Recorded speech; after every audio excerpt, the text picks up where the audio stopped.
പിറ്റേ ദിവസമാണ് പിണറായി വിജയന്റെ വീട് റെഡി. അപ്പോൾ ഞാൻ പറഞ്ഞിട്ടാണോ? ഞാൻ ശരിയാണ്. ഞാൻ പറഞ്ഞു മോദിജി, ആദ്യമായിട്ടാണ് ഞാൻ മോദിയെ കാണുന്നത്. കണ്ട വഴിയെ ഞാൻ പറഞ്ഞു മോദിജി ആ പിണറായിയുടെ വീട് റെഡിയാണ്. അപ്പൊ മോദിജി പറഞ്ഞു സതീശൻജി ആദ്യമായിട്ടൊരു കാര്യം പറഞ്ഞു, ഞാൻ ഇപ്പൊ തന്നെ വിളിച്ചു പറയാം.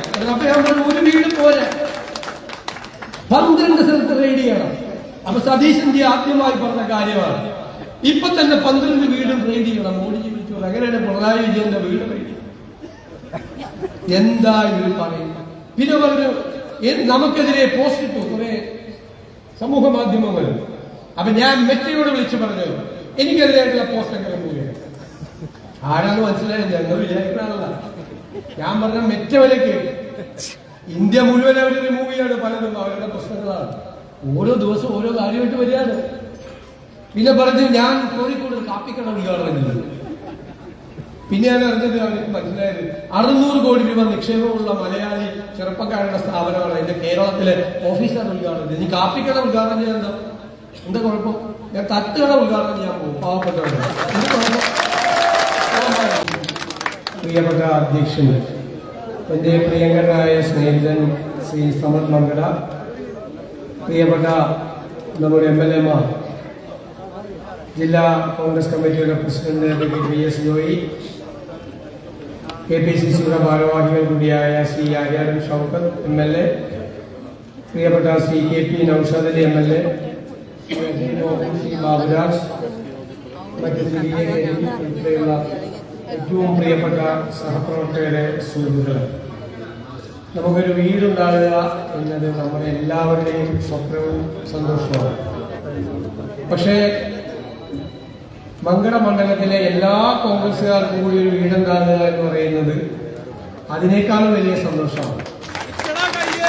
മനോഹരമായ ഒരു ഓഫീസ് മന്ദിരം നമുക്ക് കോൺഗ്രസിന്റെ മണ്ഡല കമ്മിറ്റിയിലൂടെ ഉണ്ടായിരിക്കുകയാണ്. ആ സന്തോഷത്തിൽ പങ്കുചേരാൻ കഴിഞ്ഞതിൽ ഞാൻ വളരെയധികം ആഹ്ലാദിക്കുന്നു. മങ്കട ഒരുപാട് പാരമ്പര്യമുള്ള ഒരു സ്ഥലമാണ്, ഒരുപാട് സവിശേഷതകളുള്ള ഒരു സ്ഥലമാണ്.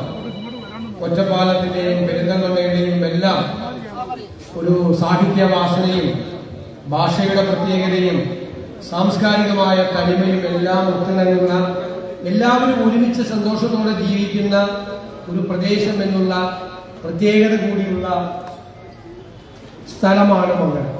ആ മങ്കടയിൽ നമുക്കൊരു എല്ലാവരും ചേർന്ന് കഷ്ടപ്പെട്ട് നമുക്കൊരു ഓഫീസ് ഉണ്ടാക്കിയിരിക്കുന്നു. അതിന് നേതൃത്വം കൊടുത്ത എല്ലാ പ്രിയപ്പെട്ട സഹപ്രവർത്തകരെയും ഞാൻ പ്രത്യേകമായി അഭിനന്ദിക്കാൻ ആഗ്രഹിക്കുന്നു. നമ്മുടെ എല്ലാവരുടെയും, എന്റെയും നിങ്ങളുടെയും ഒന്നാമത്തെ കാര്യം നമ്മുടെ സംഘടനയായിരിക്കും. നമ്മുടെ സ്വന്തം മാതാവിനെ പോലെ നമ്മൾ നമ്മുടെ സംഘടനയെ സ്നേഹിക്കണം. ആ സംഘടനയാണ് നമ്മളെ വഴി നടത്തുന്നത്, വഴിയിൽ നമുക്ക് വെളിച്ചമുണ്ടാകുന്നത്. ആ സംഘടന ഈ രീതിയിൽ കെട്ടിപ്പടുക്കാൻ വേണ്ടി ജീവത്യാഗം ചെയ്ത എത്രയോ വലിയ മനുഷ്യരുണ്ട്, എത്രയോ വലിയ നേതാക്കന്മാരുടെ പാരമ്പര്യമുള്ള പ്രസ്ഥാനമാണ് നമ്മുടെ പ്രസ്ഥാനം.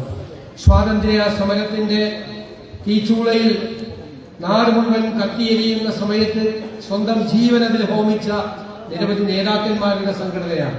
നമ്മുടെ രാജ്യത്തിന് സ്വാതന്ത്ര്യം നേടിത്തരാൻ വേണ്ടി കഠിനാധ്വാനം ചെയ്ത ധീരന്മാരായ ദേശാഭിമാനികളുടെ സംഘടനയാണ്.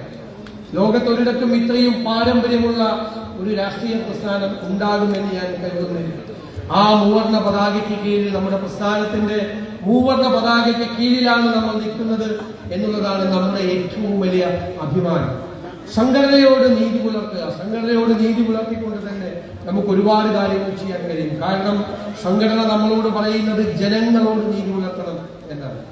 ഒരു ജനതയെ, ഒരു നേരം പോലും ഭക്ഷണം കഴിക്കാനില്ലാതിരുന്ന ഒരു ജനതയെ ഇന്ന് ലോകത്തിന്റെ നെറുകയിലെത്തിക്കാൻ വേണ്ടി ശ്രമിച്ച പ്രസ്ഥാനമാണ് നമ്മുടെ രാജ്യത്ത് നമ്മൾ കാത്തുസൂക്ഷിച്ച മതേതരത്വത്തിന്റെ, ജനാധിപത്യത്തിന്റെ, സോഷ്യലിസത്തിന്റെ സങ്കല്പങ്ങൾ ഉയർത്തിക്കൊണ്ടുവന്നവരാണ് നമ്മൾ. നമ്മുടെ സ്വാതന്ത്ര്യ സമരം സാമൂഹ്യ നീതിക്ക് വേണ്ടി കൂടി നടത്തിയ സമരമായിരുന്നു. അങ്ങനെ ഉണ്ടാക്കിയ ഒരു നാടിനെ തകർക്കാൻ ആര് ശ്രമിച്ചാലും അതിനെ മുന്നിൽ നിന്ന് ചോദ്യം ചെയ്യേണ്ട പ്രസ്ഥാനം ഇന്ത്യൻ നാഷണൽ കോൺഗ്രസ് തന്നെയാകണം എന്നാണ് എന്റെ വിനയപൂർവമായ അഭ്യർത്ഥന. നമുക്ക് നമ്മുടെ ജനാധിപത്യ സ്വാതന്ത്ര്യത്തെ നമുക്ക് നിലനിർത്തണം. നമ്മുടെ മതേതരത്വ മൂല്യങ്ങളെ നമ്മൾ ഉയർത്തിപ്പിടിക്കണം. എനിക്ക് അഭിമാനമുണ്ട് ഈ തെരഞ്ഞെടുപ്പിൽ നമ്മൾ എന്താണ് പറഞ്ഞത്? ഒരു തെരഞ്ഞെടുപ്പിലും കേരള രാഷ്ട്രീയത്തിന്റെ ചരിത്രത്തിൽ ഒരു തെരഞ്ഞെടുപ്പിലും ഒരു രാഷ്ട്രീയ പ്രസ്ഥാനവും സ്വീകരിക്കാത്ത, ഈ രാജ്യത്തിന്റെ തെരഞ്ഞെടുപ്പ് ചരിത്രത്തിൽ സ്വീകരിക്കാത്തൊരു നിലപാടുണ്ട്. വർഗീയത പറയുന്നത്. വർഗീയത പറഞ്ഞാൽ ഞങ്ങൾക്ക് നിങ്ങളുടെ വോട്ട് വേണ്ട, ഇത് മതേതര കേരളമാണ് എന്ന് ഈ തെരഞ്ഞെടുപ്പ് കഴിയുമ്പോൾ നമ്മുടെ കേരളം നമ്മുടെ രാജ്യത്തോട് ഉറക്കം വിളിച്ചു പറയും എന്ന് പറയാൻ തന്റെ ഇടം കാട്ടിയ പ്രസ്ഥാനമാണ് നമ്മുടെ കോൺഗ്രസും നമ്മുടെ UDF-ഉം കേരളത്തിൽ. ഈ നാട്ടിലെ ജനങ്ങളെ ജാതിയുടെ പേരിൽ, മതത്തിന്റെ പേരിൽ ഭിന്നിപ്പിച്ച് അവരെ തമ്മിലടിപ്പിക്കാൻ ശ്രമിക്കുന്ന ശക്തികൾക്കെതിരായ ജനങ്ങളുടെ താക്കീത് കൂടിയാണ് UDF നേടിയ ഉജ്ജ്വലമായ വിജയം എന്ന് നിങ്ങൾക്കറിയാം. ഒരുപാട് പേര് പ്രവചനങ്ങൾ നടത്തി, കൂടുതൽ പ്രവചനങ്ങൾ നമ്മൾ തോറ്റുപോകുന്നതായി. പക്ഷെ ജനങ്ങളുടെ മനസ്സറിയാൻ അവർക്ക് ആർക്കും കഴിഞ്ഞില്ല. ജനങ്ങൾ ആഗ്രഹിച്ചത് 10 വർഷത്തെ ദുർഭരണത്തിന് അവസാനം കുറിക്കണമെന്ന് മാത്രമല്ല, കേരളത്തിലൊരു മാറ്റം ഉണ്ടാകണമെന്ന് കൂടി ജനങ്ങൾ ആഗ്രഹിച്ചു. കേരളത്തിലൊരു മാറ്റം ഉണ്ടാകണം. പരമ്പരാഗതമായ രീതിയിലൂടെ പോയാൽ കേരളം തകർന്നു പോകുമെന്ന് അറിയാനുള്ള സാമാന്യ ബുദ്ധി കേരളത്തിലെ ജനങ്ങൾക്കുണ്ടായിരുന്നു. UDF അധികാരത്തിൽ വന്നാൽ കേരളത്തിൽ മാറ്റങ്ങൾ ഉണ്ടാകുമെന്നുള്ള പ്രതീക്ഷ അവരുടെ മനസ്സിലുണ്ടായി. നമ്മൾ ഇന്ന് നേരിടുന്ന ഏറ്റവും വലിയ വെല്ലുവിളി ജനങ്ങളുടെ ഉയർന്ന പ്രതീക്ഷയാണ്. ആ പ്രതീക്ഷയ്ക്കൊത്ത് ഉയരാൻ നമുക്ക് കഴിയണം. നമ്മൾ ഉയരുക തന്നെ ചെയ്യും. എനിക്ക് നിങ്ങളോട് നൽകാനുള്ള വാക്കതാണ്, ജനങ്ങളുടെ പ്രതീക്ഷയ്ക്കൊത്ത് ഉയരുന്ന ഒരു ഭരണം കേരളത്തിൽ ഉണ്ടാകും. ഒരു സംശയവും നിങ്ങൾക്ക് വേണ്ട. ഈ കേരളത്തിലെ എല്ലാ വിഭാഗം ജനങ്ങളെയും സംരക്ഷിക്കുന്ന, അവരെ ഹൃദയത്തോട് ചേർത്ത് പിടിക്കുന്ന ഒരു ഭരണം ഉണ്ടാകും. ഇവിടെ കേരളത്തിന് മാറ്റമുണ്ടാകും. നമ്മുടെ കുട്ടികൾക്ക് നല്ല വിദ്യാഭ്യാസ അവസരങ്ങൾ ഉണ്ടാകും, തൊഴിലവസരങ്ങൾ ഉണ്ടാകും, കേരളത്തിൽ നിക്ഷേപങ്ങൾ ഉണ്ടാകും, കേരളത്തിൽ ഒരുപാട് മാറ്റമുണ്ടാകും. 3 മാസം നമ്മൾ പൂർത്തിയായിട്ടില്ല. 3 മാസത്തിനകം സുപ്രധാനമായ പല തീരുമാനങ്ങളും നമ്മൾ എടുത്തിട്ടുണ്ട്. അതിന്റെ ഗുണഫലങ്ങൾ 6 മാസം കഴിയുമ്പോൾ തൊട്ട് ഈ കേരളത്തിലുണ്ടാകും. ഒരുപാട് മാറ്റങ്ങൾ കേരളത്തിനെ കുറിച്ച് ഇന്ന് കേരളത്തിന് പുറത്തൊരു വിശ്വാസമുണ്ട്. ആ വിശ്വാസം നമ്മൾ കാത്തു സൂക്ഷിക്കും. നമ്മുടെ ലക്ഷ്യം എന്ന് പറയുന്നത് ഈ നാടിന്റെ വികസനവും വരാനിരിക്കുന്ന തലമുറയുടെ സുരക്ഷിതത്വവുമാണ്. അതേസമയം ഈ രാജ്യത്താദ്യമായി മുതിർന്ന പൗരന്മാർക്ക് ഒരു ഡിപ്പാർട്ട്മെന്റ് ഉണ്ടാക്കിയ ഇന്ത്യയിലെ ആദ്യത്തെ സംസ്ഥാനം നമ്മുടെ കേരളമാണ്. അവർക്ക് വേണ്ടിയുള്ള പദ്ധതികൾ നമ്മൾ ആവിഷ്കരിക്കുന്നു. അവർക്ക് വേണ്ടിയുള്ള നിയമനിർമ്മാണങ്ങൾ ഉണ്ടാകും. അവരെ സംരക്ഷിക്കാനുള്ള സംവിധാനങ്ങൾ ഉണ്ടാകും. വിദ്യാഭ്യാസ രംഗത്ത്, ആരോഗ്യ രംഗത്ത്, അടിസ്ഥാന സൗകര്യ വികസന രംഗത്ത് എല്ലാം പുരോഗതി ഉണ്ടാകും. ഒരുപാട് മാറ്റം കേരളത്തിലുണ്ടാകും. അതിനുവേണ്ടി പ്രതിജ്ഞാബദ്ധമായ ഒരു സർക്കാരാണ് കേരളത്തിൽ അധികാരത്തിലിരിക്കുന്നത്. ഞാൻ നിങ്ങൾക്ക് വാക്ക് തരുന്നു, ഒരു കോൺഗ്രസുകാരനെയും ഈ സർക്കാർ സങ്കടപ്പെടുത്തില്ല. നിങ്ങളുടെ സ്വപ്നങ്ങൾ നിങ്ങളുടെ മനസ്സ് വായിച്ചറിഞ്ഞ് പ്രവർത്തിക്കുന്ന ഒരു സർക്കാരായിരിക്കും കേരളത്തിൽ ഉണ്ടാകുന്നത്. നമ്മുടെ ലക്ഷ്യം നമ്മുടെ നാടിനെ രക്ഷപ്പെടുത്തുക, ഇവരെ തകർത്ത് തരിപ്പണമാക്കിയ ഈ കേരളത്തെ രക്ഷപ്പെടുത്തുക എന്നുള്ളതാണ്. 1ാമത്തെ ദിവസം മുതൽ ഒരു സമരം തുടങ്ങിയിരിക്കുകയാണ്. നമ്മൾ രാവിലെ കാണുമ്പോൾ ചിരിച്ചു മണ്ണ്. കാരണം 18 മാസത്തെ കുടിശ്ശിക കൊടുക്കാത്ത സർക്കാരിനെതിരായി സമരം. ആദ്യത്തെ ആഴ്ച 18 മാസത്തെ കുടിശ്ശിക വരുത്തിയത് ആരാ? ഞാനാണ്, ഈ സർക്കാരാണ്. കുടിശ്ശിക വരുത്തിയവന്മാര് 18 മാസത്തെ കുടിശ്ശിക വരുത്തിയവന്മാർ സമരം ചെയ്യാണ്.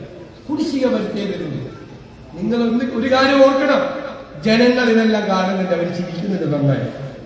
ഞാൻ ഇന്നാണ് പറഞ്ഞത്, ഈ CPM-കാർ ഉടുക്കത്തെ ബലം പിടിച്ചു വരുന്നു പണ്ട്.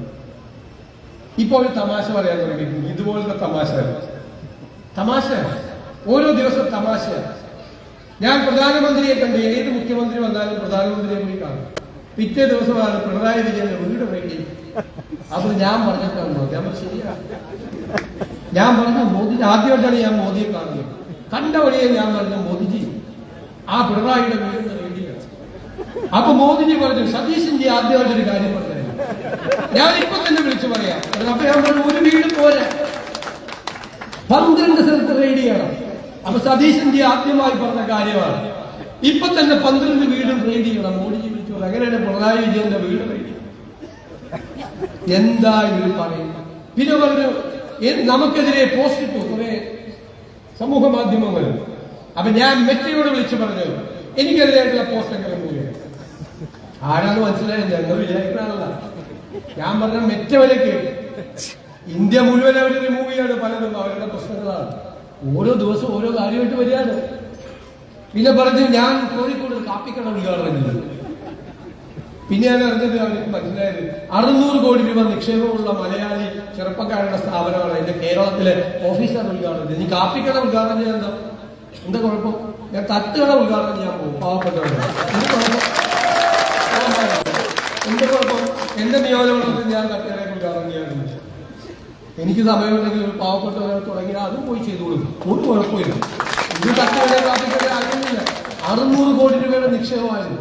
അതാണ് ഓരോ ദിവസവും ഇവരുണ്ടാക്കുന്ന വാർത്തകൾ. ഇപ്പോ ഒരാൾ പറഞ്ഞു, ആരാണെന്ന് ഞാൻ പറയുന്നില്ല, ബുധനാഴ്ച മുഖ്യമന്ത്രിയുടെ പത്രസമ്മേളനം കഴിയുമ്പോൾ ഭയങ്കര നാറ്റം ഉണ്ടാവണം. എവിടെയാണ് നടന്നെന്ന് ഞാൻ പറയേണ്ട ആവശ്യം പറയണം. എവിടെ നിന്നാണ് നാറ്റം വരുന്നതെന്ന് പറയേണ്ട ആവശ്യമുണ്ടോ? പറഞ്ഞാൽ ആരാന്ന് നിങ്ങൾക്കറിയാം. ഞാൻ അതിന് പുറകെ പോകുന്നില്ല. നമ്മൾ വ്യക്തികളെ തേജോവധം ചെയ്യലും വ്യക്തികളുടെ പുറകെ നടക്കലും അല്ല ഈ സർക്കാരിന്റെ ലക്ഷ്യം. ഈ സർക്കാരിന് ഒരുപാട് മുൻഗണനകളുണ്ട്. നാടിനോട് പറഞ്ഞ വാക്കുകൾ, പ്രിയദർശിനി ബസ്സിൽ അല്ലേ ഉണ്ടായില്ലേ, സ്ത്രീകൾക്ക് സൗജന്യം കൊടുക്കുമെന്ന് പറഞ്ഞ് കൊടുത്തില്ലേ? ആദ്യത്തെ ക്യാബിനറ്റിൽ തീരുമാനമെടുത്തില്ലേ? മുതിർന്നവർക്ക് ഡിപ്പാർട്ട്മെന്റ് കൊടുക്കുമെന്ന് പറഞ്ഞു ആദ്യത്തെ ക്യാബിനറ്റിൽ തീരുമാനമെടുത്തു. ആശാ വർക്കർമാരുടെ സമരം അവസാനിപ്പിച്ചുകൊണ്ട് പറഞ്ഞു ആദ്യത്തെ ക്യാബിനറ്റിൽ തീരുമാനമെടുത്തു. പാചക തൊഴിലാളികളോട് പറഞ്ഞു തീരുമാനമെടുത്തില്ലേ? ഇവരിൽ കേരളം മുഴുവൻ നശിപ്പിച്ചിട്ടിരിക്കുകയാണ്. രൂക്ഷമായ ധനപ്രതിസന്ധിയ. ഈ ഓണം എങ്ങനെയാണ് സർക്കാർ കൈകാര്യം ചെയ്യുന്നത് നിങ്ങൾ കണ്ടില്ലേ? എല്ലാ ആവശ്യങ്ങൾക്കും പണം കൊടുക്കുന്നു. ഒരുപാട് പ്രയാസങ്ങളുണ്ട്, ഒരുപാട് ബുദ്ധിമുട്ടുകളുണ്ട്. വിലക്കയറ്റം നിയന്ത്രിച്ച് നോക്ക്. മാവേലി സ്റ്റോറിലും ഓണം സ്റ്റോറിലും പോയി നോക്ക്. 13 നിത്യോപയോഗ സാധനങ്ങൾ സബ്സിഡി കൊടുക്കുന്ന 13 സാധനങ്ങളും അവിടെ ഉണ്ട്. പണ്ടാതൊന്നും ഉണ്ടായിരുന്നില്ല. പണ്ട് ഉദ്ഘാടനം ചെയ്യാതെ ആളുകൾ പോയിട്ടുണ്ട്. അത് സബ്സിഡിയുള്ള സാധനമൊന്നുമില്ല. സോപ്പും ചീപ്പും കണ്ണാടിയാണ് ഓണത്തിന്. അതൊക്കെ മാറി സാധനങ്ങളെത്തി. എല്ലാ സ്ഥലങ്ങളിലും ആളുകൾക്ക് എത്തി. എല്ലാവർക്കും അംഗൻവാടി ജീവനക്കാർക്ക് പെൻഷന്റെ കുടിശ്ശിക എത്രയായിരുന്നു? ഇപ്പൊ കിട്ടിയില്ലേ? പാചക തൊഴിലാളികൾക്ക് കുടിശ്ശിക കിട്ടി. എല്ലാവർക്കും, ജീവനക്കാർക്ക്, പെൻഷൻകാർക്ക് സാമൂഹ്യ സുരക്ഷാ പെൻഷൻ അടുത്ത മാസം കൊടുത്താൽ മതി. ഓണമായതുകൊണ്ട് അടുത്ത മാസം കൊടുക്കേണ്ടത് അടുത്ത മാസത്തെ തുക ഈ പ്രാവശ്യം കൊടുക്കുകയാണ്. 19 തീയതി മുതൽ ഈ സർക്കാർ ജനങ്ങളോടൊപ്പം ഉണ്ടാവും. ഒരു സംശയമില്ല. സർക്കാർ തെറ്റ് ചെയ്താൽ തിരുത്താൻ നമ്മുടെ പാർട്ടി ഉണ്ടാവും. പാർട്ടി പറഞ്ഞാൽ നമ്മൾ കേൾക്കും. പാർട്ടി തിരുത്തണമെന്ന് പറഞ്ഞാൽ തിരുത്തും. തെറ്റ് പറ്റിയാൽ പാർട്ടിക്ക് വിധേയമായി, പ്രസ്ഥാനത്തിന് വിധേയമായി പ്രവർത്തിക്കുന്ന ഒരു സർക്കാരായിരിക്കും കേരളത്തിൽ ഉണ്ടാവുക. ഞാൻ ഒരിക്കൽ കൂടി ഈ മനോഹരമായ ഓഫീസ് മന്ദിരം പണിതീർത്ത എന്റെ പ്രിയപ്പെട്ട സഹപ്രവർത്തകരെ എല്ലാവരെയും ഞാൻ അഭിനന്ദിച്ചുകൊണ്ട് ഈ മങ്കടയിലെ കോൺഗ്രസ് ഭവൻ ഈ നാടിന് സമർപ്പിച്ചു.